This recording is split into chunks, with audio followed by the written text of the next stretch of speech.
Hello plant lovers, welcome to my channel IB garden. Friends, क्या आप भी चाहते हो कि आपके हैंगिंग पॉट्स में इस तरह के प्लांट्स लगाओ? तो चलिए देखते हैं। एक ऐसे प्लांट की इन्फॉर्मेशन मैं आपको देने वाली हूँ, किस तरह से इसकी सॉइल मीडिया को तैयार करते हैं और एक ही पौधे में अलग अलग पत्तियों के दो रंग कैसे होते हैं। बने रहें मेरे साथ मेरे चैनल में आईबी गार्डन।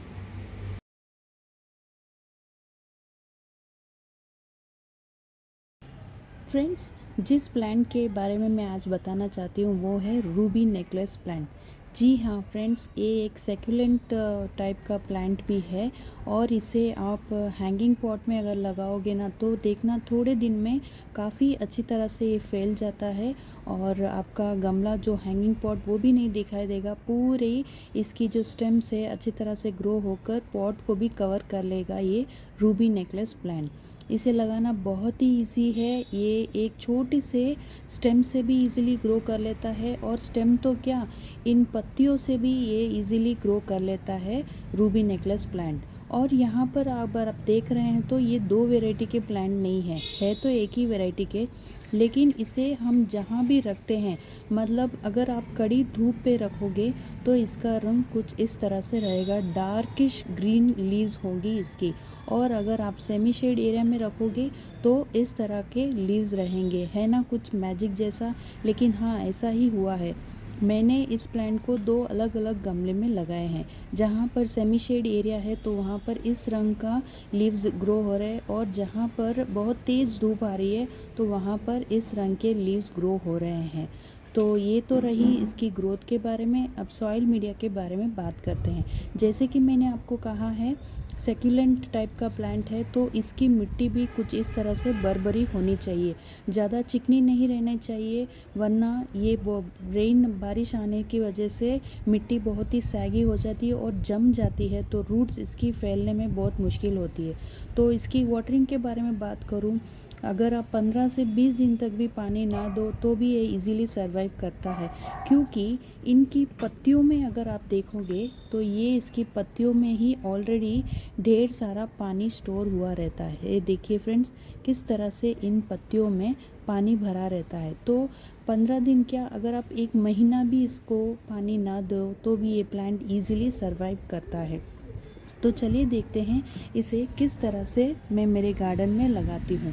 तो जैसे मैंने आपको कहा था, इसकी मिट्टी कुछ इस तरह से रहनी चाहिए, बुरबुरी। और एक बात, इन सेक्युलेंट्स को कभी भी फर्टिलाइज़र की ज़रूरत नहीं रहती है। तो मैंने इसमें मिलाया क्या है, ओनली 30% गार्डन सॉइल है, बाकी कोकोपीट है, क्योंकि थोड़ा मॉइस्ट बनाने के लिए मैंने इसमें डाला हुआ है।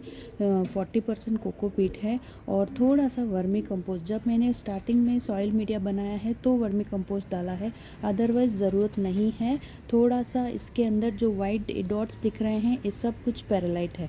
पैरालाइट मैं इसलिए ऐड करती हूँ कि सॉइल में हमेशा गैप बना के रखता है, तो पैरालाइट को आप ज़रूर ऐड कीजिए, तो ड्रेनेज में भी कुछ प्रॉब्लम नहीं रहेगा। जैसे ही ज़्यादा पानी आ जाएगा, अगर बारिश का पानी आता है तो ईज़िली इन ड्रेनेज होल से निकल जाए। और एक चीज़ का आपको ध्यान रखना है, इस पॉट में बहुत सारे ड्रेनेज होल भी रहना ज़रूरी है, क्योंकि सेक्युलेंट्स हमेशा बहुत सारा पानी स्टोर करते हैं इन लीव्स में, तो ड्रेनेज का आपको बहुत ध्यान रखना है। तो अब इसमें लगाना कैसे है, सॉइल मीडिया की तो मैंने बात कर ली है। अब आपको सिर्फ 2-2 इंच के गड्ढे करने हैं, छोटी छोटी सी इस तरह की। आप टेंशन ना लो कि यहाँ पर रूट्स नहीं है, ना हो तो भी कोई बात नहीं है। इस स्टेम के हर एक जगह आप देख पा रहे हैं नॉट्स है, तो ये नॉट से इजीली फिर नए रूट्स आ जाएगी और इजीली ये प्लांट ग्रो कर जाएगा। तो हल्के हाथों से इसे दबाना है इस तरह से। ये देख पा रहे हो आप, हर एक स्टेम में आपको इस तरह के छोटे छोटे से रूट्स के नॉट्स नज़र आ रहे हैं, ये रहे। तो ये आगे जाके और रूट्स जैसे जैसे ग्रो होंगे तो ये प्लांट्स इजीली ग्रो हो जाएगा। तो आपके हल्के हाथों से इसे दबा के, और जब आप प्लांटिंग कर रहे हो, पहली बार रिपोर्टिंग कर रहे हो, इस प्लांट को। तो ध्यान में रहे इनकी जो स्टेम से अंदर रूट्स इस स्टेम्स को पॉट के अंदर ही रहने दें, ना कि बाहर की तरफ हैंग करे। जब ये ग्रो हो जाएगा तो ऑटोमेटिकली ये नीचे की तरफ हैंग होता रहेगा। और जब ये प्लांट्स आप कहीं और से तोड़ेंगे तो मान लो कि छोटे छोटे एक दो लीव्स इस तरह के टूट गए थे, मेरे भी टूट गए थे। तो इनको आपको करना क्या है, इसी गमले में यहाँ इस तरफ के, यहाँ तो ग्रोथ होती है लीव्स का, इस तरफ का जो पॉइंट है इसे थोड़ा सा इस तरह से मिट्टी में डाल के छोड़ना है। इस तरह से ज़्यादा अंदर नहीं, बस टच करना है। और फिर होगा क्या, थोड़े दिनों के बाद अब आप देख पा रहे हो जैसे कि ये एक लीव्स है, मैंने तोड़ते वक्त स्टेम तोड़ते वक्त टूट गया, तो आप देख पा रहे हो इस पर भी रूट्स आ रही है। देखिए फ्रेंड्स, तो ये इजीली ग्रो करने वाला प्लांट है रूबी नेकलेस। तो आपको करना क्या, इस स्टेम को सिर्फ स्लाइटली इस सॉइल पे, ज़्यादा ज़ोर से नहीं, धीरे से स्लाइट हैंडेड से रख देना है, वैसे ही ग्रोथ कर लेगा। और आप देख पा रहे हैं इतनी इतनी छोटी छोटी लीव्स में भी काफ़ी अच्छी ग्रोथ दिख रही है। तो लाइट हैंडेड से आप यहाँ पर रख दीजिए सॉइल में, ज़्यादा डिग करके डालने की भी ज़रूरत नहीं रहती है इस प्लांट को। इस तरह से ये देखिए फ्रेंड्स, मैंने तोड़ते वक्त काफ़ी छोटे छोटे एक एक लीव्स टूट गए। आप यहाँ पर भी देख पा रहे हैं किस तरह से इसकी रूट्स ग्रो हो रही है। तो मैं सबको इसके अंदर डाल रही हूँ और थोड़े दिन के बाद देखूँगी, इसकी मैं अपडेट दूँगी किस तरह से ये प्लांट ग्रो करना स्टार्ट हो गया है। और एक बात, इसमें फ्लावरिंग भी होती है, हालांकि बहुत ही छोटे छोटे से फ्लावर रहते हैं कुछ इस तरह से। अब ये बड्स लग गए हैं और इसमें येलो कलर के फ्लावरिंग भी होती है। तो ये देखिए फ्रेंड्स, मेरे एक हैंगिंग पॉट में मैंने इस तरह का रूबी नेकलेस प्लांट डाला हुआ है, जिसमें आप पत्तियां देख पा रहे हो ग्रीन टाइप की है। ये देखिए फ्रेंड्स, ये प्लांट है जो सेमी शेड एरिया में रखा हुआ है।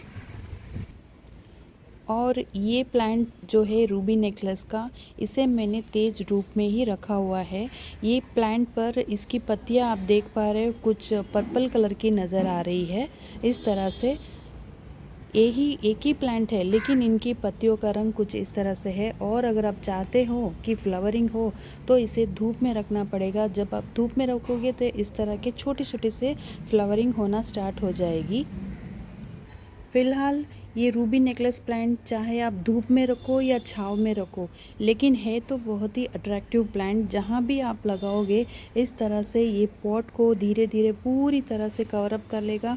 आपको पता ही नहीं चलेगा कि आप हैंगिंग पॉट में रखा हुआ है या फिर रेगुलर पॉट में डाला हुआ है। प्लांट काफ़ी अच्छी ग्रोथ दिखाता है, स्लो ग्रोथ है और पानी की ज़रूरत नहीं रहती है, कोई भी फर्टिलाइज़र की भी ज़रूरत नहीं रहती। तो आप भी लाइए, आपके गार्डन में लगाइए और हैंगिंग पॉट्स में इस तरह के लगा के आपके गार्डन में एक डेकोर का नया पीस ऐड कीजिए, नया प्लांट ऐड कीजिए। So thank you for watching my video. Stay connected with me, IB garden. Happy gardening friends.